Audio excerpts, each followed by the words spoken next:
فلا تظلموا فيهن أنفسكم وقاتلوا المشركين كما يقاتلونكم كافة واعلموا أن الله مع المتقين.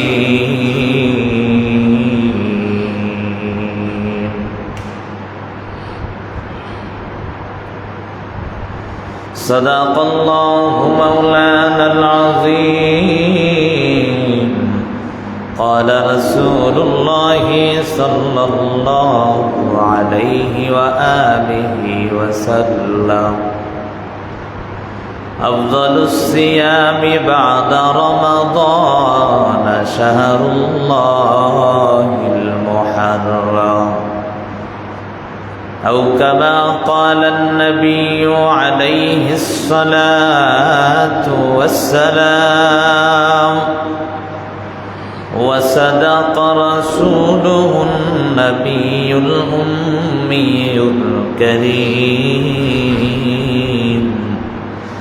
ونحن على ذلك من الشاهدين والشاكرين والذاكرين، والحمد لله رب العالمين.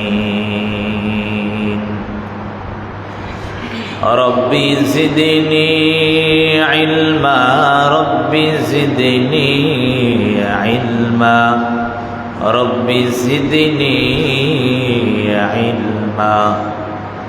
ربي اشرح لي صدري ويسر لي أمري، واحلل عقدة من لساني يفقه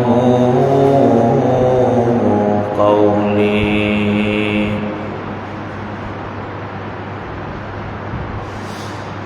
مقبول تو ہے شاذ ہے، قابل تو بہت ہے. مقبول تو ہے شاذ ہے، قابل تو بہت ہے. اے ناک مانندے تو نہیں، دل تو بہت ہے. اینا کے مانندے تو نہیں، دل تو بہت ہے. دنیا میں ہو دنیا کا طلبگار نہیں ہو، دنیا میں ہو دنیا کا طلبگار نہیں ہو. بازار سے گزر ہو خریدار نہیں ہو، بازار سے گزر ہو خریدار نہیں ہو. আলহামদুলিল্লাহ, মহান রবের দরবারে অসংখ্য অগণিত শুকর যে রব্বুল আলামিন বড় ভালোবেসে মহব্বত করে দয়া করে আল্লাহর ঘর জামে মসজিদে পবিত্র জুমার নামাজ আদায়ের উদ্দেশ্যে আসার বসার তৌফিক দিয়েছেন। মুসলমান হিসাবে ইমানের আওয়াজকে উঁচু করে বলিষ্ঠ কণ্ঠে নেয়ামতের শুকর আদায়ার্থে সকলে একবার করি আলহামদুলিল্লাহ। সর্বোপরি দুরূদ ও সালাম বিশ্ব মানবতার মুক্তির দিশারি সৈয়দুল মুরসালিন জনাব মুহাম্মদুর রাসূলুল্লাহ সাল্লাল্লাহু আলাইহি ওয়া আলিহি ওয়াসাল্লাম যে আয়াত তেলাওয়াত করেছি পবিত্র কোরআনের সূরা তাওবার 36 নম্বর আয়াত তেলাওয়াত করেছি। রাসূলুল্লাহ সাল্লাল্লাহু আলাইহি ওয়াসাল্লামের অসংখ্য হাদিস থেকে এক টুকরা হাদিস তেলাওয়াত করেছি। মহান রব যদি তৌফিক দেন আয়াত ও হাদিসের উপর কিছু আলোচনা করার চেষ্টা করব ইনশাআল্লাহ। আজকে আলোচনার মূল বিষয় হলো হিজরি সনের গুরুত্ব এবং মুসলমানদের হিজরি সনের হিসাব রাখাটা কতটুকু দায়িত্ব,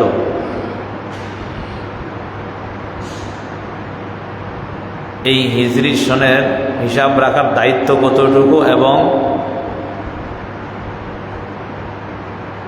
মুসলমান হিসাবে হিজরি সন কোন মাস থেকে শুরু হয়। মহান রব নিজেই পবিত্র কোরআনে এর গুরুত্ব এবং তাৎপর্য তুলে ধরেছেন।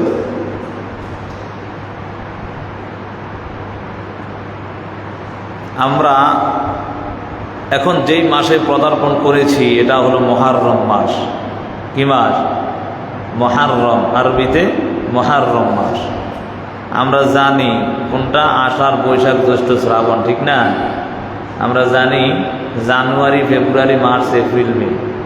কিন্তু আমরা যে মুসলমান, আমাদের মধ্যে যে জিনিসটা সবচেয়ে বেশি জানার প্রয়োজন সেটা আমরা অনেকে জানি, ঠিক না? কথা বলেন, ঠিক নেই? অথচ এটা জানা কতটুকু দরকার? ফরজে কিফায়া। মুসলমানদের জন্য জানা এটা কি ফরজে কিফায়া, মানে কমপক্ষে সমাজ কিংবা প্রতিনিধিদের মধ্যে একজন হলেও জানতে পারে। যেমন জানাজার নামাজ কয়েকজন মিলে আদায় করলে হয়ে যায়, তেমন করে। আমরা তো বাঙালি জাতি, আমরা যে দেশ স্বাধীন করছে ভাষার জন্য, ঠিক না? অথচ আমরা দেখা যায় সবাই ইংলিশ নিয়ে ভরা হয়। দেখবেন আমগো যত আমোদ ফুর্তি পালন করে সব ইংরেজি মাস অনুযায়ী, 16 ডিসেম্বর, 26 মার্চ, 21 ফেব্রুয়ারি, যাই হোক। তো এইটাও কিন্তু আমরা আমাদের দেশ যারা স্বাধীন করছে তাদের সাথে বিশ্বাসঘাতকতা করছি। কথা বলেন, ঠিক না বেটি? ইংরেজদের ইংলিশ নিয়ে বাড়াবাড়ি, বাংলাদেশে যে ভাষা নিয়ে আন্দোলন করছে সেটাও ভুলে গেছে। আমগো অবস্থাটা হচ্ছে কেমন? ময়ূর পাখি নাম শুনছেন? আর কাক, কাকে নাকি আগে অনেক নাচতে পারতো, খুব সুন্দর নাচ দেখাইতে পারত। সেই কাক ময়ূরের নাচ দেখতে গিয়ে আমি দেখি ময়ূরের থেকে ভালো পারে কিনা, হেডটা দেখতে গিয়ে নিজেটা ভুলে গেছে। আমাদের অবস্থাও এমন। বাংলাদেশি বাংলা ভাষার জন্য যুদ্ধ করছে, দেশ স্বাধীন করছে, ইংলিশ নিয়ে বাড়াবাড়ি করতে করতে সমাজের মধ্যে অধিকাংশ লোক বাংলা খবর জানে না। আমি আমার কথাই বলি, মানে ওই সময় ফেস লেগে যায়। তো এই হলো আমাদের মূল অবস্থা। যেটা বুঝাতে চাচ্ছি সেটা হলো আমরা মুসলমান। আমরা কি মুসলমান, নামে না কাজেও। কথা বলেন, নামে হইতে হইব, কাজেও হইতে হইব, নাকি? আল্লাহ কবুল করেন সকলে বলে আমি। মুসলমান যেহেতু হয়েছি, মুসলমানের কিছু দায়িত্ব আমাদের আছে। সে দায়িত্বগুলো আদায় করলে আমরা নামে যেমন মুসলমান, কাজেও মুসলমান। এই মুসলমান, আমরা যে মুসলমান, আমি আজকে হিজরি সনের গুরুত্ব নিয়ে আলোচনা করবো। এটার কারণটা কি? এটার একটা কারণ আছে না? আপনারা এখানে আসছেন, এই মসজিদে আসছেন কেন? নামাজের জন্যই তো না? এখানে আসছেন শুধু ওয়াজ শোনার জন্য? নামাজ সারা বাড়ি যাবেন এমন? নামাজও করব, কিছু দিক নির্দেশনা শুনবো, সাপ্তাহিক আলোচনা শুনে তারপর নিজের জীবনটাকে গড়ার চেষ্টা করব। এটাই তো মূল মাকসাদ, এটাই তো মূল উদ্দেশ্য। হিজরি সনের গুরুত্বটা কেন এত, এটা বোঝার জন্য আগে আমাদের বুঝতে হবে যে হিজরি সনের গুরুত্বটা এই জন্য, এই হিজরির সাথে আমাদের মুসলমানের প্রত্যেকটা ইবাদতের সম্পর্ক। প্রায় ইবাদতের সম্পর্ক হিজরি সনের সাথে। যেমন একটা উদাহরণ দিলে বুঝবেন, রমাজানের রোজা, এটা কি রমজান মাস, রমাদানুল মুবারাক, এটা কি আরবি না বাংলা? আরবি, ঠিক না? আরবি। এখন আপনি যদি বাংলা হিসাব করেন তাহলে কিন্তু বেশ লাগবে। যেমন ইংরেজি মাস 31 মাসও যায় কি যায় না? 28 যায়, যায় না? কিন্তু আরবি মাস 29 আর 30 যায়, এর কমও যায় না, বেশিও যায়। তা আমরা যদি আরবি হিসাব না রাখি তাহলে আমাদের ইবাদতের মধ্যে বেশ লাগবে কি লাগবে না? একটা উদাহরণ, যেমন রমাজানের রোজা কোন তারিখ, কোন মাসে, এই তো বেশ লেগে যাবে। কোরবানের ঈদ কোন মাসে? জিলহজ মাসের 10 তারিখ, ঠিক না? বোঝার জন্য বলছি। যদি আরবি মাসের হিসাবটা না থাকতো তাহলে ব্যাস লাগতো কি লাগতো না? আর আল্লাহ তাআলা এই কথাটাই কিন্তু পবিত্র কোরআনের সূরা তাওবার 36 নম্বর আয়াতের মধ্যে সুন্দর করে তুলে ধরেছে।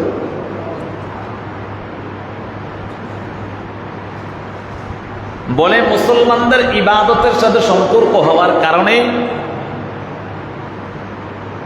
এই হিজরি সনের গুরুত্বটা এত বেড়ে গেছে যে মুসলমানদের তার হিজরির গুরুত্বটা, তার সময়টা জানার জন্য তাদের উপর ফরজে কিফায়া হয়ে যায়।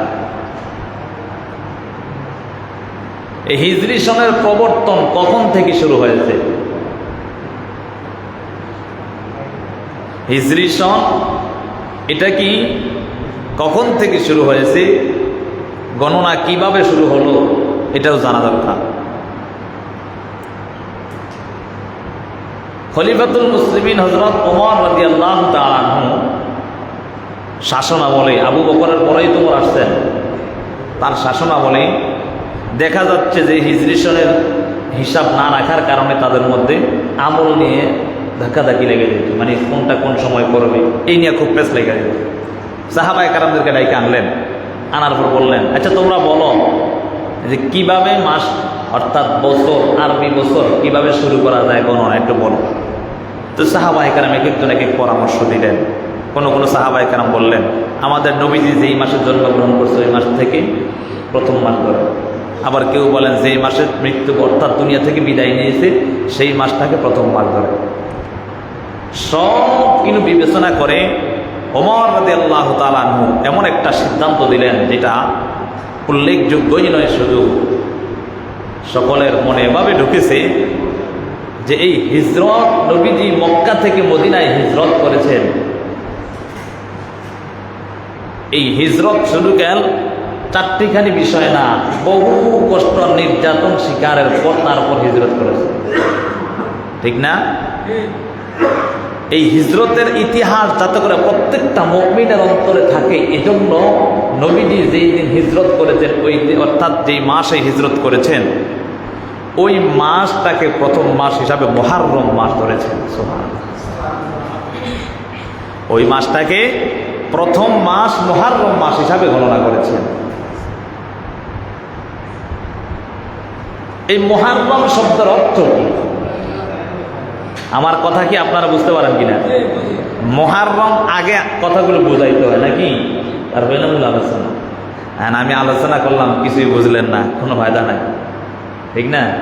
বাড়িতে গিয়ে বলছেন হুজুরে কি বলছে, কারণ আমগো মা বোনেরা জুমার দিন ওয়াজ শোনার সুযোগ পায় না, কারণ কি কাজ করতে করতে অবস্থা খারাপ, বুঝেন নাই?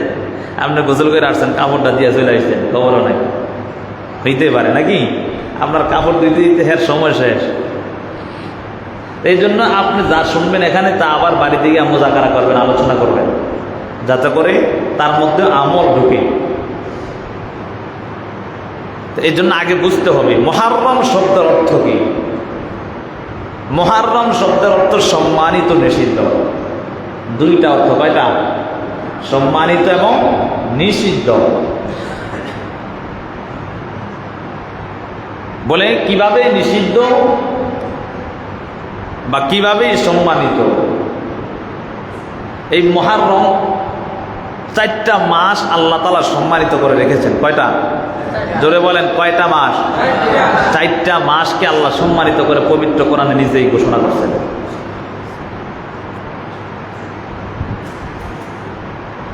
ইন্না ইদ্দাতাশ শুহুরি ইনদাল্লাহি 12 শাহরান ফি কিতাবিল্লাহি ইয়াওমা খালাকাস সামাওয়াতি ওয়াল আরদ মিনহা আরবাআতুন হুরুম যালিকাদ দীনুল কাইয়্যিম فلا تظلموا فيهن أنفسكم وقاتلوا المشركين كافة كما يقاتلونكم كافة واعلموا أن الله مع المتقين।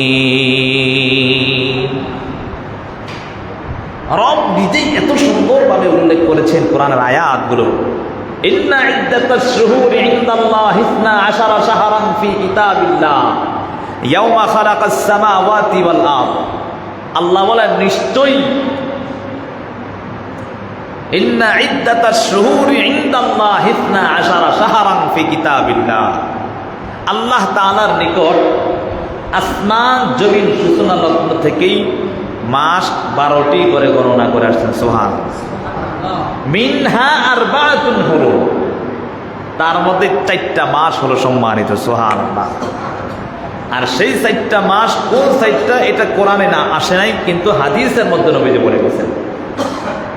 সেই 4টা মাস হলো জিলহজ, জিলকদ, মুহররম এবং রজব। আর আমরা কিন্তু জিলহজ মাস শেষ করছি মাত্র, নাকি? জিলহজ মাস কত দামি, কত সম্মানিত মাস। সম্মানিত হওয়ার কারণে আল্লাহ তাআলা হজের মৌসুমটা এই জিলহজ মাসে রাখছে, ঠিক না? কথা বুঝলেন তো আপনারা? আমার জিলহজ মাসটা সম্মানিত হওয়ার কারণে আল্লাহ তাআলা হজের মৌসুমটা জিলহজ মাসে রাখছে। শুধু তা নয়, কোরবানির এমন একটা আনন্দ মুসলমানের, সেই আনন্দের বিষয়টাও কিন্তু আল্লাহ তাআলা জিলহজ মাসে রাখছে। আর সেই মাসটা পার হতে না হতে আরেকটা সম্মানিত মাস আসছে, সেটা হলো মুহররম মাস। সেটা কি মাস? মুহররম মাস। এটা অর্থ নিষিদ্ধ, সম্মানিত। নিষিদ্ধ মানে বলে ওই সময় যখন রাসূলুল্লাহ সাল্লাল্লাহু আলাইহি ওয়াসাল্লামের জামানায় এবং তার আগের থেকেই এই 4টা মাসের যুদ্ধ, বিগ্রহ, মারামারি, হানাহানি, কাটাকাটি সব বন্ধ ছিল। কি ছিল? বন্ধ ছিল। এই 4টা মাস কেউ কারোর সাথে মারামারির মধ্যে লিপ্ত হইত না, কেউ কারোর সাথে যুদ্ধের মধ্যে লিপ্ত হইত না, মানে সবকিছু নিষিদ্ধ ছিল। নবীজি আসার পর তিনার সাথে চুক্তি হয়েছে, তিনিও মেনে নিয়েছেন। কিন্তু পরবর্তীতে বেঈমানরা তাদের চুক্তি আর রাখে নাই, চুক্তিকে ভঙ্গ করছে। ভঙ্গ করার কারণে আল্লাহ তাআলা আয়াত নাযিল করছে। কি আয়াত? ফালা তাজলিমু ফীহিন্না আনফুসাকুম ওয়া কাতিলুল মুশরিকিনা কাফা কামা ইয়াকাতিলুনাকুম কাফা। আল্লাহ কোরআনের মধ্যে বলেন যে তোমরা বেদিনদের সাথে, বেঈমানদের সাথে সমবেতভাবে যুদ্ধ করো, যেভাবে তারাও তোমাদের সাথে সমবেতভাবে যুদ্ধ করে। তাহলে কে বলছেন? কেন আল্লাহ বললেন? তারা ওয়াদাকে খেলাপ করেছেন, তাদের চুক্তি ভঙ্গ করেছেন। দেখবেন এখনো পর্যন্ত বেদিন বেঈমানরা চুক্তি করে পরে ভঙ্গ করে। কথা বলেন ঠিক না বেঠিক? ইহুদি ইসরাইলরা বহু চুক্তি করছে। কথা বলেন ঠিক না বেঠিক? এদের লেজ হলো কুকুরের মতো বাঁকা। এদের লেজ কি? কুকুর চিনেননি আপনারা? আপনার এলাকার কুকুর আছে? ইহুদি খ্রিস্টান বেঈমানরা হলো কুকুরের মতো লেজ বাঁকা।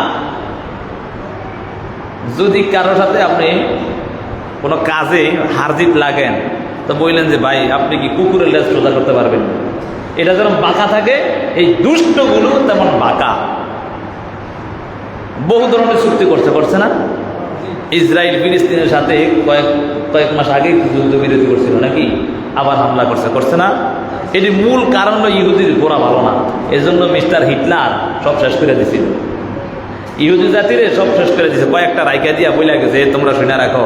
এ কয়েকটা রাখছি, তোমরা তাদের ইতিহাস জানাবে। এ কয়েকটা রাখার কারণে এমন অবস্থা, এখন দুনিয়া জুড়ে ইসরায়েল অর্থাৎ ইহুদি বেঈমানরা শাসন করতে চায়। আর সেটার মধ্যে আমগো আমেরিকাও আছে, শয়তান। কথা বলেন ঠিক না বেঠিক? এটা আর বড় দুষ্ট, জালেম আর বড় দুষ্ট। সে মানবতার বিরোধী আলোচনা করে যে যুদ্ধ অপরাধ অমুক তমুক যত কিছু আছে, অথচ সে আগে সব লঙ্ঘন করে। কথা বলেন ঠিক না বেঠিক? মূল কথা একটাই, আলোচনার মূল বিষয় না, যেটা বোঝাতে চাচ্ছিলাম সেটা হলো তাদের মূল ভালো না। তাদের মূল কি না? ভালো না। এজন্য মুসলমান তাদের থেকে সাবধান হতে হবে। মুসলমান তাদের থেকে কি হতে হবে? সাবধান হতে হবে। আল্লাহ তাআলা পবিত্র কোরআনের মধ্যে বলেন ওয়াকাতিলুনাকুম কাফা কামা ইয়াকাতিলুনাকুম কাফা, যে তোমরা বেঈমানদের, বেদিনদের সাথে, মুশরিকদের সাথে যুদ্ধ করো সমবেতভাবে। কেন? তারাও তোমাদের সাথে সমবেতভাবে যুদ্ধ করেছে। এই জন্য আল্লাহ তাআলা এই 4টা মাস যে সম্মানিত ছিল তার মধ্যে নিষিদ্ধ ছিল প্রথম বেদিনরা যখন ওয়াদা ভঙ্গ করেছে, যার কারণে আল্লাহ আদেশ জারি করে দিলেন যখন হামলা আসবে তখনই প্রতিহত করতে হবে। সুবহানাল্লাহ। যখন হামলা আসবে তখনই প্রতিহত আমাদের করতে হবে। এই জন্য মুসলমান হলো বীরের জাতি। কথা বলেন ঠিক না বেটি? মুসলমানরা হলো কিসের জাতি? বহু দাম্ভিকতা দেখাইছে, ইরানের সাথে মুক্তমুখ করবে, যখন হামলা শুরু করছে অবস্থা খারাপ হয়ে গেছে। ঠিক না? এত সহজ না দুনিয়া। মুসলমান এলায় কালিমাতুল্লাহর দাওয়াত দেয়, এই কালিমার জান্ডা বুকে নিয়ে তারা এমন মুসলমান যার এক হাত যখন বেঈমানরা শহীদ করে দিয়েছে, আরেক হাতে কালেমার জান্ডা উত্তোলন করেছে। কথা বলেন ঠিক না বেটি? মুসলমান এমন জাতি যেই মুসলমানের দ্বিতীয় হাতটাকে যখন শহীদ করে দিয়েছে, মুসলমান তার দাঁত দ্বারা সেই মুসলমানের কালেমার জান্ডাকে উড্ডীন করে রেখেছে। কথা বলেন ঠিক না বেটি?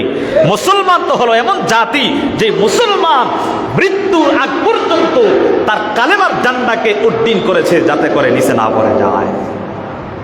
আমরা কিন্তু সেই মুসলমান। আমাদের ইতিহাস ভুলে গেলে চলবে না। আমাদের ইতিহাস আমরা ভুলে গেলে চলবে না। আমরা মুসলমান। আল্লাহ আমাদেরকে বুঝার তৌফিক দেন, সকলে বলে আমিন। তাহলে বোঝা গেল এই মাসটা হলো নিষিদ্ধ, সম্মানিত ছিল এক সময়। আরেকটা সম্মানিত অর্থ কিভাবে? আল্লাহ নিজেই কোরআনের মধ্যে বলেন, নিশ্চয় আমার কাছে আসমান জমিন সৃষ্টি লগ্ন থেকেই 12টা মাস হিসাবে গণনা করছে, তার মধ্যে 4টা মাস সম্মানিত, এই জন্য মুহররম অর্থ সম্মানিত আসছে। এখন এই মাসগুলো আমরা পেয়েছি, তার মধ্যে কিছু এত সম্মানিত, এত কিছু জানলাম। এখন এটার মধ্যে তো আমল আখলাক কিছু আছে নাকি? হ্যাঁ, না শুনলাম শুধু এতটুকুই শেষ? তার মধ্যে আমল আছে না নাই? ইবাদত তো করতে হবে নাকি? আল্লাহ বুঝার তৌফিক দেন, সকলে বলি আমিন। এই মাসটা সম্মানিত হলো কেন, আর কয়েকটা কারণ আপনাদেরকে তুলে ধরবো ইনশাআল্লাহ। এই মাসটা এত সম্মানিত কেন আল্লাহ করেছেন, তার মধ্যে কয়েকটা কারণ আমি তুলে ধরবো আপনাদের কাছে। এই মাস মুহররম মাসের মধ্যে একটা দিন, সেটা হলো 10ই মুহররম, যেটাকে আশুরা আমরা বলি, ঠিক না? এই আশুরার দিনে বহু ঘটনা আল্লাহ ঘটিয়েছেন মুসলমানদের ইতিহাসকে সাক্ষী রাখার জন্য, মুসলমানদের ঐতিহ্য ধরে রাখার জন্য আল্লাহ তাআলা বহুভাবে এই 10 মুহররম বহু ধরনের ঘটনা ঘটিয়েছে। আর আমরা যেটা জানি সেটা আমরা সাধারণ মানুষ জানি, কারবালার ইতিহাস ঘটছে মুহররমের 10 তারিখ। এই কারবালার ইতিহাস কিন্তু মূলত এই কারবালার ইতিহাসের কারণে মুহররম দামি হয়নি, এর আগের থেকেই বহু ঘটনায় মুহররমের 10 তারিখ। সুবহানাল্লাহ। পয়গম্বর হযরত আদম আলাইহিস সালাতু ওয়াস সালাম যখন ওই জান্নাতের মধ্যে গন্ধম ফলগুলো শয়তানের ধোঁকায় পড়ে খেয়ে ফেলল, শয়তান যখন প্রবঞ্চনা দিল, এই ফলগুলো তোমরা খাও, তোমরা খাইলে আল্লাহ তাআলা চায় না তোমাদেরকে দুনিয়ায় পাঠানোর জন্য, যদি তোমরা না খাও তাহলে দুনিয়ায় যেতে পারবা না। এই জন্য পয়গম্বর আদম এবং মা হাওয়া আলাইহিস সালাতু ওয়াস সালামকে শয়তান এমনভাবে এমন ধোঁকা দেওয়া আরম্ভ করে দিলেন, যার কারণে গন্ধম ফলগুলা খাইয়া আল্লাহ তাআলা জান্নাত থেকে তাদেরকে বের করে দিয়েছে। আল্লাহ তাআলা জান্নাত থেকে বের করার পর 350 বছর কান্না করে কিতাবের মধ্যে পাওয়া যায় পয়গম্বর আদমের চোখের পানিগুলো এমন ভাবে পড়তে পড়তে চোখের কোঠা দিয়া নালার মতো হয়ে গেছে। পয়গম্বর আদম এত কান্না করতেন, 350 বছর কান্না করতে করতে চোখ দিয়া পানি আর আসতো না, রক্তগুলো বেয়ে বেয়ে চোখ দিয়া পড়তে থাকতো। আল্লাহর কাছে কান্না করে, আল্লাহ আমি তো বুঝতে পারি নাই, তার জন্য এই কাজটা করে ফেললাম। অথচ মূল কথাই হলো নবীরা ভুল করে না। আল্লাহ দুনিয়া তৃপ্তি করার জন্য আল্লাহ তাআলা আদমকে গন্ধম ফল খাওয়াইছে, ঠিক না? আদমকে গন্ধম ফল খাওয়াইছে, এটা মূলত আল্লাহর কারিশমা। কথা বলেন ঠিক না বেশি? একটা আল্লাহর একটা হুকুম ছাড়া গাছের পাতাও নড়ে না, ঠিক নেই? মহান রব এমন একজন রব জানো, যেই রবের একটা হুকুম ছাড়াও একটা গাছের পাতাও নড়ে না। আমরা যে শ্বাস প্রশ্বাসটা নিয়ে, একটা শ্বাস সামনে দিকে দেব, বের করব, আবার ভিতরে নিব, একটা শ্বাস প্রশ্বাসও আমার মাওলার আদেশ ছাড়া নড়ে না, ঠিক নেই? যত বড় দাম্ভিকতা দেখাও, এই দাম্ভিকতা দেখানোর আমার আর আপনার কিছুই না, সব হলো আমার মাওলার কুদরত। আদম আলাইহিস সালাম আল্লাহর কাছে কান্না করে, আল্লাহ আমাকে ক্ষমা করে দাও। মা হাওয়া আলাইহিস সালাম কান্না করে, আল্লাহ ক্ষমা করে দাও। পয়গম্বর আদম কান্না করতে করতে 350 বছর কান্নার পর আল্লাহ তাআলা মুহররমের 10 তারিখ আমার নবী আদম আলাইহিস সালামের কান্না কবুল করে নিয়েছি। 10 তারিখ মুহররমের 10 তারিখ আল্লাহ তাআলা আদমের কান্নাকে কবুল করছে। সুবহানাল্লাহ। এই 10 মুহররমের কত দাম জানো? সামনে যে কিয়ামত সংঘটিত হবে শুক্রবার দিন, মুহররমের 10 তারিখেই কিয়ামত সংঘটিত হবে। এই মুহররম মাসের এত দাম, এত দাম, এত দাম। এই মুহররম মাসে বহু ধরনের অলৌকিক ঘটনাগুলো আল্লাহ ঘটাইছেন। পয়গম্বর নূহ আলাইহিস সালামের কথা শুনছেন আপনারা? 950 বছর এলাহে কালিমাতুল্লাহর দাওয়াত দিয়েছেন না? কালিমার দাওয়াত দিতেছে, কিন্তু তার কওমের লোকেরা, গোত্রের লোকেরা মুসলমান হচ্ছে না, কালেমা গ্রহণ করছে না। আল্লাহর কাছে কান্নাকাটি করলেন। আল্লাহ তাআলা বললেন, হে নূহ, তুমি তোমার কাজ ছেড়ে ফেল। আল্লাহ তাআলা আমি সংক্ষেপে আপনাদেরকে বোঝানোর জন্য বলতেছি। নূহ আলাইহিস সালাম 950 বছর কালেমার দাওয়াত দেওয়ার পর যখন স্বতঃস্ফূর্তভাবে তারা কালেমার দাওয়াত গ্রহণ করছে না, আল্লাহর কাছে কান্না করে, আল্লাহ আপনি তাদেরকে ধ্বংস করে দেন। আল্লাহ তাআলা ওই পয়গম্বর নূহের কথা এমনভাবে গ্রহণ করেছেন। আল্লাহ তাআলা বলেন, হে নূহ, তুমি একটা কিস্তি বানাও, নৌকা বানাও। কি বানাও? নৌকা। আবার কত কত লোকেরা এই নৌকার দলিল দেয়, বলে নৌকা হলো নূহের নৌকা, এই নৌকা দিয়াই জান্নাত পাওয়া যায়। নাউজুবিল্লাহ। বুঝেন নাই কথা? কত দলেরা এই কথা কয়, নৌকা হলো নূহের নৌকা। নূহ নৌকা যেমন আমগো নৌকা তেমন। আল্লাহ বুঝার তৌফিক দেয় সকলে বলে আমিন। ওরে বাবা, হ্যাঁ। আবার আরেক দলেরা কয় ধানের ছাড়া না খাইলে শেষ। উমুক তুমুক কত কিছু বোঝার জন্য। মূল হিসাব হলো যেটা বোঝাতে চাচ্ছি রে বাবা, এটা মূল বিষয় না। সেটা হলো বোঝাতে চাচ্ছিলাম, পয়গম্বর নূহ যখন কালেমার দাওয়াত দিতেছেন, কালেমার দাওয়াত গ্রহণ করে নাই। কালেমার দাওয়াত গ্রহণ না করার কারণে আল্লাহর কাছে কান্না করে, আল্লাহ আপনি তাদের ব্যবস্থা করে দেন। আল্লাহ তাআলা পয়গম্বর নূহ আলাইহিস সালামকে আদেশ করলেন, হে পয়গম্বর নূহ, তুমি নৌকা বানাও, কিস্তি বানাও। 3 তলা বিশিষ্ট নৌকা যখন নির্মাণ করলেন, নির্মাণ করার পর ওই তাদেরকে কওমের লোকদেরকে ডাকাডাকি আরম্ভ করলেন। যারা মুসলমান হতে লাগলো তাদেরকে, মুসলমানদেরকে তাদেরকে বলল, আল্লাহ তাআলা বললেন, তুমি জোড়ায় জোড়ায় এবং পশু পাখি কীট পতঙ্গগুলোকে সকলকে নৌকার মধ্যে উঠে আনাও। যারা তোমার দলবদ্ধ হবে তারা এই নৌকার মধ্যে উঠতে পারবে, অন্য কেউ উঠতে পারবে না। আল্লাহ তাআলা আদেশ করার পর পয়গম্বর নূহ আলাইহিস সালাম তাদের সকল যত লোক ছিল তাদের সকলকে এই নৌকার মধ্যে উঠায়া ফেলালেন।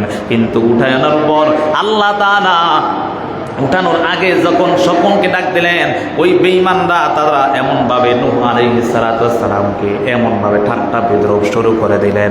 তাকাইয়া দেখি একজন আরেকজনকে বলে, দেখো তাকায়া দেখো, নূহ যেমন বোকা নাউজুবিল্লাহ, তার আল্লাহ তেমন বোকা নাউজুবিল্লাহ। কি কয়? নূহ যেমন বোকা তার আল্লাহ তেমন বোকা নাউজুবিল্লাহ। বলে কেন? এত বড় নৌকা বানায় সেটা থাকবো? বুঝেন নাই কথা? এত বড় নৌকা যেটা বুঝাতে চাচ্ছে, এই ঘটনা থেকে কি বুঝাতে চাচ্ছে এটা কিন্তু বুঝতে হবে আপনাদের। এত বড় নৌকা বানাইছে, বলে নূহ যেমন বোকা তার আল্লাহ বোকা নাউজুবিল্লাহি মিন যালিক। সবাই পরামর্শ কইরা, বেঈমান বেদিনরা পরামর্শ করে একটা কাজ করছে, নূহ নৌকা বানাইছে, এই নৌকার শেষ করে দেবনি আমরা। পয়গম্বর নূহ যখন নৌকাটা সুন্দরভাবে বানানো শেষ করলেন, বেদিন বেঈমানরা পয়গম্বর নূহের ইজ্জত নষ্ট করার জন্য, আমার মালিকের ইজ্জত নষ্ট করার জন্য সকলে এমনভাবে পায়ে তারা চালানো আরম্ভ করে দিলেন। কয়েকজন গিয়ে এমন ভাবে ওই নূহ আলাইহিস সালামের কিস্তির মধ্যে এমন ভাবে ময়লা শুরু করে দিলেন, পায়খানা করতে করতে দেখা যাচ্ছে যে পয়গম্বর নূহ আলাইহিস সালামের নৌকাটা পায়খানা ময়লা দ্বারা ভরে গেল। নূহ আলাইহিস সালাম আল্লাহর কাছে কান্না করে, আল্লাহ আমার তো কিছু করার নাই, আপনি সব কিছু তাকায় দেখতেছেন। এই কথা বলার পর পয়গম্বর নূহ যখন এই কথা বললো, আল্লাহ বলে, রে নূহ, তোমার এত কিছু জানার দরকার নাই, আমি আল্লাহ তাকায় দেখতেছি তারা কি করতেছে। ওয়া মাকারু ওয়া মাকারাল্লাহ ওয়া মাকারু ওয়া মাকারাল্লাহ ওয়াল্লাহু খায়রুল মাকিরিন।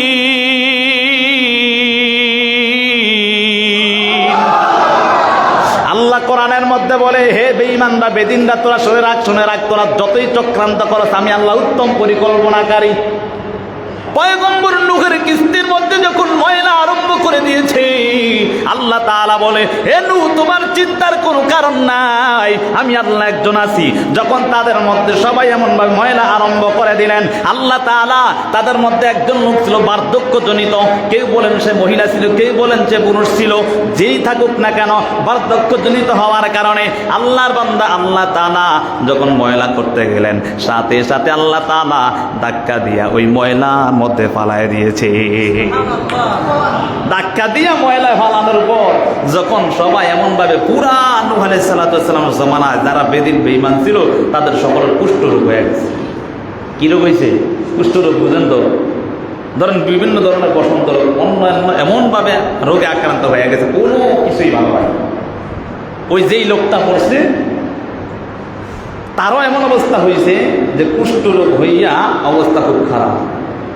কিন্তু যখন ময়লা করতে গেছে, নবী পয়গম্বর নূহ আলাইহিস সালামকে ইজ্জত নষ্ট করার জন্য গেছে, আল্লাহ তাআলা, ওই যে বললাম আল্লাহ উত্তম পরিকল্পনাকারী। কে? কথা বলেন, আল্লাহ হলো উত্তম পরিকল্পনাকারী। মহান রব যখন ধাক্কা দেওয়া ফেলাইছে, উঠার পর কোনো রকম ঘরে গিয়ে তাড়াতাড়ি পরিষ্কার হয়ে আসছে, তাকায় দেখে পুরা কুষ্ঠরোগ সব ভালো হয়ে গেছে। সুবহানাল্লাহ। কুষ্ঠরোগ কি হয়ে গেছে? ভালো হয়ে গেছে। সবাই দেখায় দেয়, কিরে ঘটনা কি, তোমার দিয়ে সব সুস্থ হয়ে গেছে, কিভাবে, কি কোন ঔষধ খাইছো? বলে, ভাই রে, কোনো ঔষধ খাই না, যেই নূহ নৌকা বানাইছে, নৌকার মধ্যে আমরা ময়লা করছিলাম, সেই নূহের নৌকার ময়লার মধ্যে পড়ছিলাম, আর ওইটা দিয়ে সব ভালো হয়ে গেছে। সুবহানাল্লাহ। সাথে সাথে বেঈমান বেদিনরা এমন ভাবে পাত্র দিয়া ওই ময়লাগুলো এমন ভাবে নিয়ে গেছে, শেষ পর্যন্ত 3 বার করে ধৌত করছে, পরিষ্কার করছে। সুবহানাল্লাহ। কিতাবের মধ্যে আসছে 3 বার ধৌত করছে এটাকে। আল্লাহ বলে, তোমার টেনশনের প্রয়োজন নেই, যারা করছে তা করে দিয়ে আবার গাও, এত সহজ না দুনিয়া। কথা বলেন ঠিক না বেঠি? যেটা বুঝাতে চাচ্ছিলাম,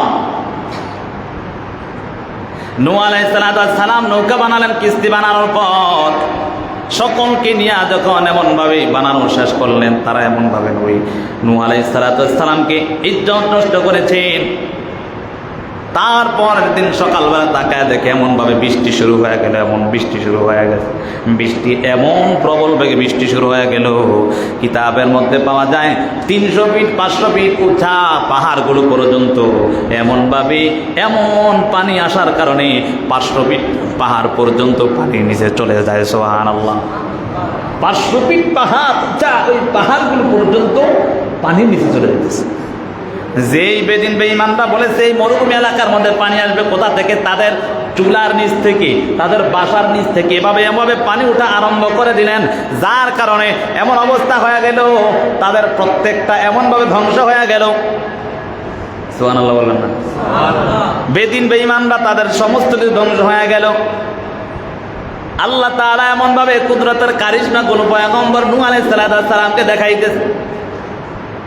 বন্যা এমন ভাবে চলা আরম্ভ করে দিলেন, কিতাবের মধ্যে পাওয়া যায় এমন বন্যা আর কখনো আসেও না। এই বন্যা আস্তে আস্তে যখন এমন ভাবে হয়ে গেল, সমস্ত বেদিন বেঈমানরা দুনিয়া থেকে বিদায় নিয়ে চলে গেল। আর ওই বেদিন বেঈমানরা দুনিয়া থেকে বিদায় নেওয়ার পর পয়গম্বর নূহ আলাইহিস সালামের কিস্তি মুহররমের 10 তারিখ আসিয়া জুদি নামক পাহাড়ের মধ্যে আটকা পড়েছে। সুবহানাল্লাহ। এই মুহররমের 10 তারিখ পয়গম্বর নূহ আলাইহিস সালামের কিস্তি নৌকা জুদি নামক পাহাড়ের মধ্যে আল্লাহ আটকাইছেন। সুবহানাল্লাহ। মুহররমের 10 তারিখের এত দাম হওয়ার কারণটা কি রে বাবা? আরো কত এমন উল্লেখযোগ্য ঘটনা। পয়গম্বর মুসা আলাইহিস সালামের সাথে ছিল ফেরাউন, আসিল নি? যেই ফেরাউন এত নির্যাতন পয়গম্বর মুসা আলাইহিস সালামকে করেছেন, মুসলমানদের উপর এত নির্যাতন, মুসলমানদের উপর এত নির্যাতন করতে করতে পয়গম্বর মুসা আলাইহিস সালামকে আল্লাহ তাআলা আদেশ করলেন, পয়গম্বর মুসা তুমি এখান থেকে চলে যাও। যখন পয়গম্বর মুসা তার হাতের মধ্যে একটা লাঠি ছিল, ওই লাঠিটা দ্বারা যখন আঘাত করলেন, সমুদ্রের মধ্যে আঘাত করার কারণে, আল্লাহ তাআলার আদেশে আঘাত করার কারণে আল্লাহ তাআলা ওই সমুদ্রের মধ্যে 12টা রাস্তা করে দিয়েছেন। সুবহানাল্লাহ। পয়গম্বর মুসা এবং বনী ইসরাইলদেরকে নিয়ে যখন 12টা রাস্তা দিয়া রওনা করলেন,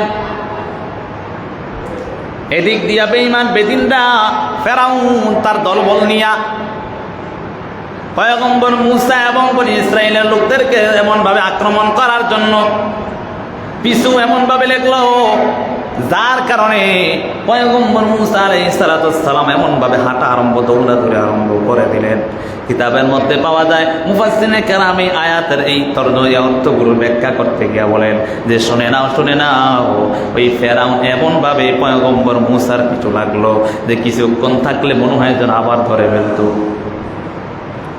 যখন পয়গম্বর মুসা এবং বনী ইসরাইলের লোকেরা রাস্তাগুলো পার হইয়া অপর সাইডে উঠে গেল, ফেরাউনের দলবল নিয়ে, ফেরাউন নিজেই তো খোদা দাবি করতো, ঠিক নেই? হ্যাঁ, মুসা হার আমি ভাববো না, মানে আমার কথাই সব চলে। আল্লাহ বলে কারণ বুঝেন নাই, আল্লাহ মাঝে মাঝে ছাড় দেয়, ছেড়ে দেয় না, বুঝেন নাই?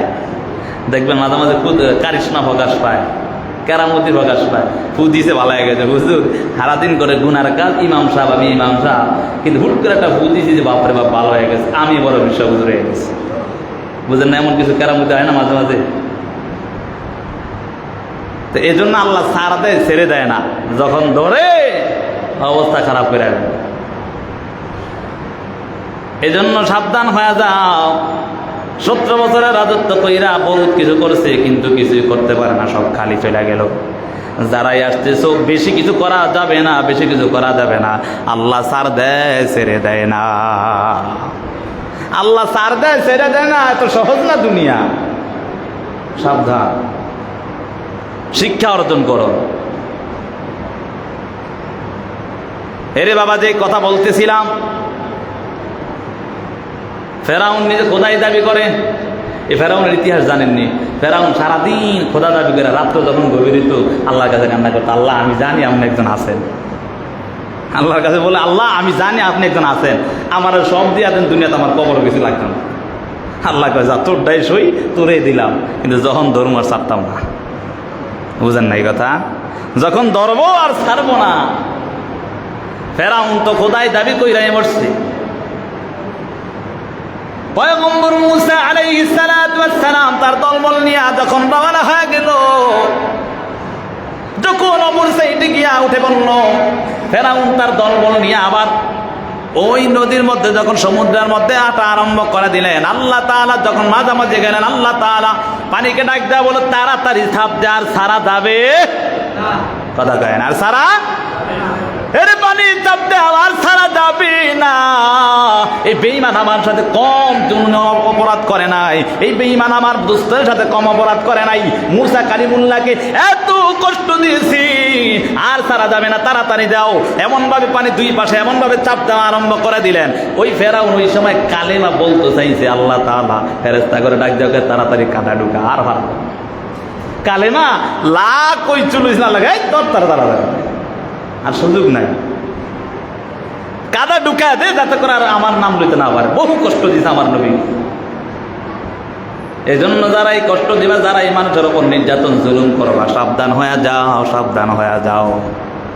এই দুনিয়াটা হলো ক্ষণস্থায়ীর জিন্দেগি, কথা বলেন ঠিক নেই? এই দুনিয়ার মধ্যে কেউ চিরস্থায়ী থাকার জায়গা নয়। এই দুনিয়া ছেড়ে সবাই অন্ধকার কবরে চলে যেতে হবে।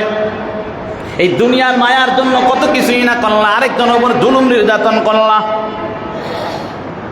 ক্ষমতার লোভে পড়িয়া, সম্পদের লোভে পড়িয়া নিজের সন্তানদেরকে ভালো খাওয়ানোর জন্য, ভালো বানানোর জন্য অন্যের উপর জুলুম করলা। যদি প্রশ্ন করা হয় বলে সে করছে এই জন্য তারে করলাম, সে যদি ময়লা খায় আমিও ময়লা খামু? হ্যাঁ, এই কাজ করা যাবে না। যে অন্যায় করবে সে আল্লাহর কাছে জবাব দেবে। তবে আমার ব্যবহার যাতে ভালো হয়, তাহলে আমাকে সবাই মহব্বত করবে, ঠিক না? এই জন্য বাবা সাবধান হয়ে যাও।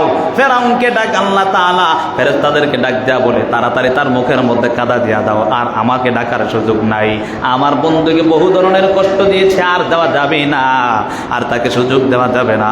ওই বনি ইসরাঈলরা যখন ওই রাস্তাটা 12টা রাস্তা দিয়ে পার হলেন, পবিত্র কোরআনের মধ্যে আল্লাহ সুন্দরভাবে উল্লেখ করেছেন পয়গম্বর মূসা এবং বনি ইসরাঈলের লোকেরা 12টা রাস্তা দিয়ে যখন ওই পার হয়ে গেলেন, ওই সময় আল্লাহ তাআলার আল্লাহ নবী মূসা আলাইহিস সালাম এবং যখন সমস্ত বনি ইসরাঈলরা চলে গেল, ওই ফেরাউন এবং তার দলবল নিয়ে যখন ওই 12টা রাস্তার মধ্যে পদার্পণ করলেন, রাস্তার মাঝামাঝি যখন যাওয়ার পর আল্লাহ তাআলা পানিকে আদেশ করলেন, পানি এমনভাবে চাপ দেওয়া আরম্ভ করে দিলেন, সবাইকে ধূলিসাৎ করে দিলেন।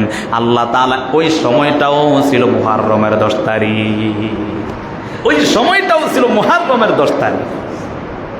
এই মুহররম মাসের এত দাম, এই মুহররমের এত দাম জানো? এই মুহররম মাসে আসিয়া আবার 10 তারিখ এত সম্মানিত হওয়ার পর 61 হিজরিতে কারবালার এমন এক ঘটনা, এমন এক মর্মান্তিক ঘটনার ইতিহাস হয়ে গেল, যেটা প্রত্যেকটা মুসলমানের মধ্যে, হৃদয়ের মধ্যে রক্তক্ষরণ হয়, ঠিক না?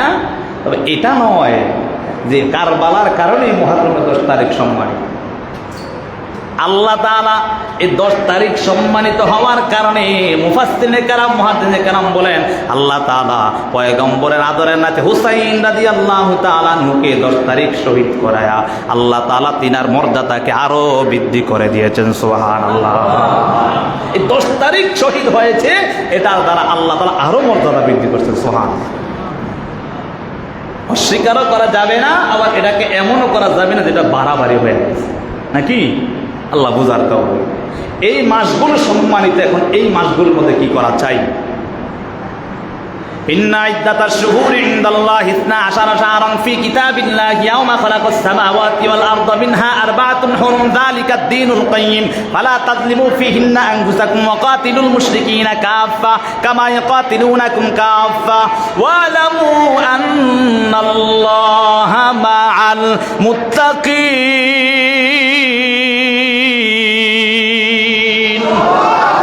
আল্লাহ বলেন ইন্না ইদ্দাতাশ শুহুরি ইনদাল্লাহি 12 শাহরান ফি কিতাবিল্লাহি ইয়াওমা খালাকাস সামাওয়াতি ওয়াল আরদা মিনহা আরবাআতুন হুরুম, নিশ্চয়ই আসমান জমিন সমূহ সৃষ্টির লগ্ন থেকে আমি আল্লাহর কাছে গণনা মাস হিসাবে 12টি, তার মধ্যে মিনহা আরবাআতুন হুরুম, তার মধ্যে 4টা মাস হলো সম্মানিত। তার 4টা মাস কি কি? জিলকদ, জিলহজ, মুহররম এবং রজব মাস, এই 4টা মাস হলো সম্মানিত। যালিকা ad-দীনুল কাইয়্যিম, আল্লাহ বলে এটাই আল্লাহর সুপ্রতিষ্ঠিত বিধান। ফালা তাযলিমু ফীহিন্না আনফুসাকুম, তোমরা এই মাসগুলোর মধ্যে অন্যায় করিয়া, এই মাসগুলোর মধ্যে ইবাদত না করিয়া নিজের উপর জুলুম করো না। ফালা তাযলিমু ফীহিন্না আনফুসাকুম ওয়া কাতিলুনাকুম কামা ইয়াকাতিলুনাকুম কাফা। আল্লাহ তাআলা বলেন ফালা তাযলিমু ফীহিন্না আনফুসাকুম, আল্লাহ তাআলা বলেন তোমরা এই মাসের মধ্যে জুলুম করো না, নিজের উপর জুলুম করো না। আল্লাহ তাআলা এই কথাই বোঝাতে চাচ্ছেন। তারপরের আয়াতে আল্লাহ তাআলা বলেন হে দুনিয়ার মানুষ শুনে রাখো, শুনে রাখো, এই মাসগুলো সম্মানিত হওয়ার কারণে আমি আল্লাহ তাআলা তোমাদেরকে সম্মানিত করেছিলাম এই মাসগুলোর মধ্যে। তার কারণে ওই সময় যুদ্ধ, বিগ্রহ, মারামারি, হানাহানি, কাটাকাটি বন্ধ ছিল। কিন্তু যখন বেদিন বেঈমানরা মুসলমানদের সাথে ওয়াদা খেলাপ করেছে, চুক্তি খেলাপ করে ফেলেছে, এই জন্য যখনই তোমাদের সাথে তোমাদের উপর আক্রমণ করবে, সাথে সাথে তোমরা ইসলামের জন্য, দ্বীনের জন্য পাল্টা প্রতিহত করবা। ফালা তাযলিমু ফীহিন্না আনফুসাকুম ওয়া কাতিলুল মুশরিকিনা কাফা। কাফের বেঈমান মুশরিকরা যেমন ভাবে তোমাদের উপর সমবেতভাবে যুদ্ধ করেছে, তোমরাও তাদের সাথে সমবেতভাবে যুদ্ধ করে তাদেরকে পরাজিত করো। ওয়ালামু আন্নাল্লাহা মা'আল মুত্তাকিন, জেনে রাখো আল্লাহ তাআলা যারা মুত্তাকি তাদের সাথেই থাকেন। সুবহানাল্লাহ। যারা মুত্তাকি তাদের সাথে কে থাকে? আল্লাহ। জোরে বলেন কে থাকে? এই মাসগুলোতে সম্মানিত আল্লাহ। ফালা তাযলিমু ফীহিন্না আনফুসাকুম। ইমাম দাশশাস রাহমাতুল্লাহি আলাইহি আহকামুল কোরআন নামক তাফসীরের কিতাবের মধ্যে লেখেন, এই আয়াতের ব্যাখ্যা করে বলে ফালা তাযলিমু ফীহিন্না আনফুসাকুম, এর অর্থ হলো যে তোমরা এই মাসগুলোর মধ্যে ইবাদত করে তারপর তোমরা নিজেদের জীবনকে সুন্দর করো। যদি ইবাদত না করো, অলসতা করো, তাহলে নিজের উপর জুলুম করছো। নিজের উপর কি করছো? জুলুম করছো।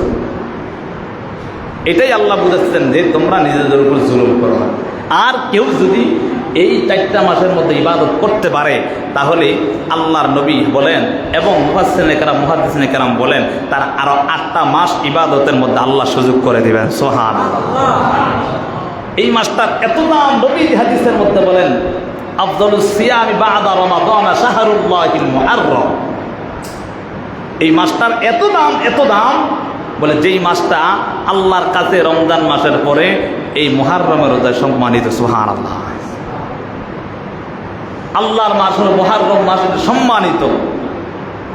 রমাজানের রোজা যখন ফরজ হয় না, ওই সময় আশুরার এই যে অর্থাৎ মুহাররমের 10 তারিখের রোজা ফরজ ছিল মুসলমানদের উপর। এই যে মুহাররমের 10 তারিখের রোজা নাকি ছিল? ফরজ ছিল। যখন রমাজানের রোজা এখনো ফরজ হয়, রমাজানের রোজা ফরজ হওয়ার পর এই ফরজের যেই আদায় ছিল এটা রহিত হয়ে গেছে, এখন মুস্তাহাব হয়ে গেছে, নফল। তবে এটার মধ্যে অনেক সওয়াব।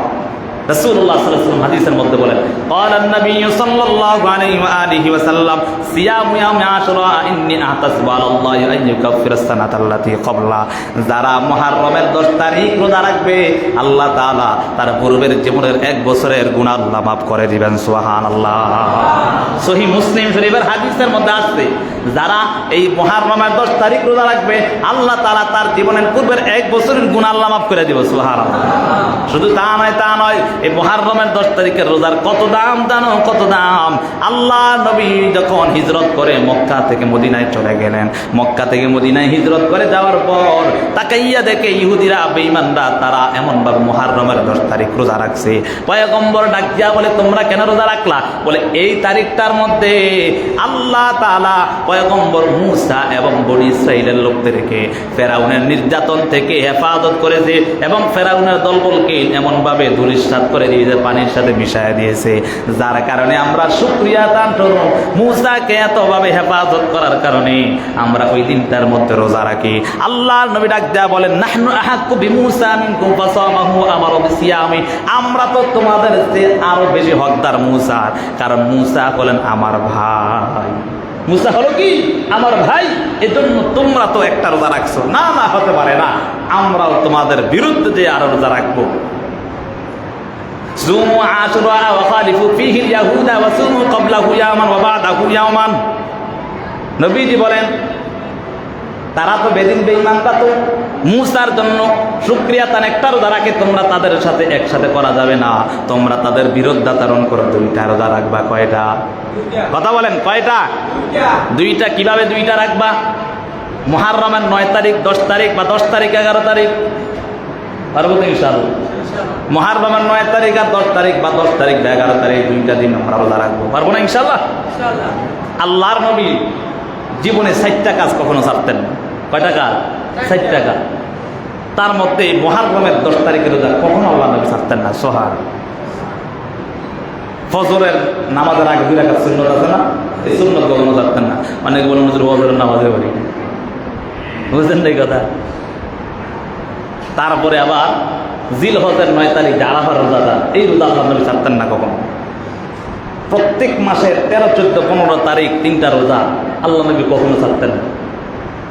তাহলে এই জিনিসগুলোর কত দাম! যেটা বোঝাতে চাচ্ছি সেটা হলো 1 নম্বর আমরা আমল শিখলাম, এই মাসটা সম্মানিত, যার কারণে এই মাসের মধ্যে ইবাদত করলে আল্লাহ আরো 8টা মাসগুলোর মধ্যে ইবাদতের সুযোগ করে দিবেন। পারবো তো ইনশাআল্লাহ? 2য় নম্বর আমল হলো মুহররমের 10 তারিখ রোজা রাখবো ইনশাআল্লাহ। পারবো তো ইনশাআল্লাহ? 10, 11 বা 9, 10 পারবো তো ইনশাআল্লাহ? 3য় নম্বর আমল হলো এই 10 তারিখ আমরা পরিবার পরিজনের জন্য হাতকে প্রশস্ত করে দেব। কি করে দিব? খরচের হাতকে কি করে দিব? প্রশস্ত করে দিব। হাদিসের মধ্যে আসছে কেউ যদি মুহররমের 10 তারিখ তার পরিবার পরিজনের জন্য খরচের হাতটাকে প্রশস্ত করে দেয়, আল্লাহ তাআলা এই উসিলায় পুরা 1টা বছর তার রিজিকের অভাব দূর করে দেবে। সুবহানাল্লাহ। এমন প্রশস্ত করছে, টাকা দিতে যাও মার্কেট করে বাজারে, এমন প্রশস্ত। খাওয়া দাওয়া ভালো করে খাওয়ানোর জন্য বলছে, পারবেন তো ইনশাআল্লাহ? আল্লাহ আমাদেরকে বোঝার তৌফিক দিন। যে কথাগুলো বললাম সর্বপ্রথম আমাকে আমল করার তৌফিক দান করুন, তারপর সকলকে আমল করার তৌফিক দান করুন। যারা সুন্নত আদায় করি নাই সুন্নত আদায় করেনি। আসসালামু আলাইকুম।